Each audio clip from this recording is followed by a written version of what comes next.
Buyo, chef-lieu de département, situé à un peu plus de 400 km d'Abidjan, la capitale économique ivoirienne.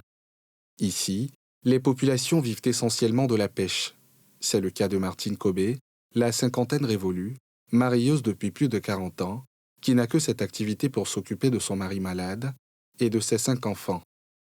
Bien que comprenant le bien fondé du repos biologique, les 2 mois d'inactivité n'ont pas eu que des avantages pour elle. Quand même on va reprendre là, il ne sait plus comment faire pour commencer.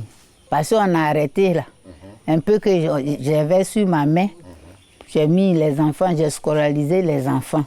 Celui qui est malade aussi, il faut que je m'occupe. Si tu n'as pas l'argent, tu ne peux pas vendre.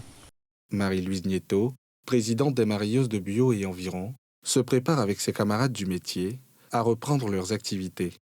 Tout en saluant cette mesure, qui espère-t-elle va renouveler le stock et le poids des poissons du lac, elle émet quelques réserves quant à la période choisie et espère des mesures d'accompagnement pour les prochaines saisons.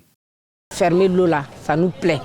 Puisque dans ces temps-ci là, on voyait que le poisson de Buyo était devenu petit et puis c'est devenu cher. Mais vraiment, ça nous a surpris. Puisqu'on était à la veille de la rentrée des élèves. La prochaine fois là, avant de fermer le lac, donnez-nous un peu de moins pour qu'on puisse supporter nos familles. Des mesures d'accompagnement dont ont bénéficié certains pêcheurs et leurs épouses de la part du gouvernement, en plus de la sensibilisation et des formations.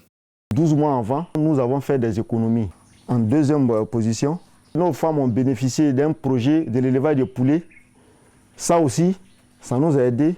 En troisième, le ministère aussi nous a encore donné des cages flottantes qui nous ont permis, en tout cas, de couvrir ces 2 mois-là. À Buyo, plus de 80% des pêcheurs sont de nationalité malienne. Ils cohabitent et travaillent en toute quiétude avec leurs collègues autochtones. Ils ont abordé cette période de repos biologique, une nouveauté pour eux, avec beaucoup d'appréhension.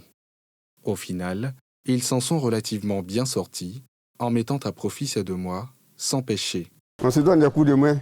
Ceux qui ont un peu de moyens donnent un peu à ceux qui n'ont pas de moyens pour passer les 2 mois là. On a réparé les pirogues, on a réparé les filets, on a réparé les fumoirs. On a fait tout ça pour être prêt à la reprise. Au moment où s'achèvent les 2 mois de repos biologique sur le lac Buyo, le premier du genre, le directeur départemental des ressources animales et halieutiques de Buyo, dresse un bilan positif, malgré quelques velléités de contournement, très vite maîtrisées grâce à l'appui logistique apporté par la tutelle. Le ministère, à travers le projet PAPS Gouv, a mis en place 60 étangs piscicoles pour pallier au déficit du poisson qu'il y aurait pendant la période du repos biologique. À ces 60 étangs piscicoles, il faut ajouter encore 4 cages flottantes octroyées aux organisations professionnelles de bio pour les permettre de trouver une autre activité alternative pendant cette même période de repos biologique. Le repos biologique a plus de 80% a été une réussite. D'une superficie de 920 km², le lac Buyo, créé en 1980, couvre le tiers du territoire de cette localité. 250 à 300 ménages vivent de cette activité, pratiquée par près de 700 pêcheurs, à l'aide de 500 embarcations. De janvier à octobre 2024, ce sont 618 tonnes de poissons qui ont été pêchées sur le lac de Buyo.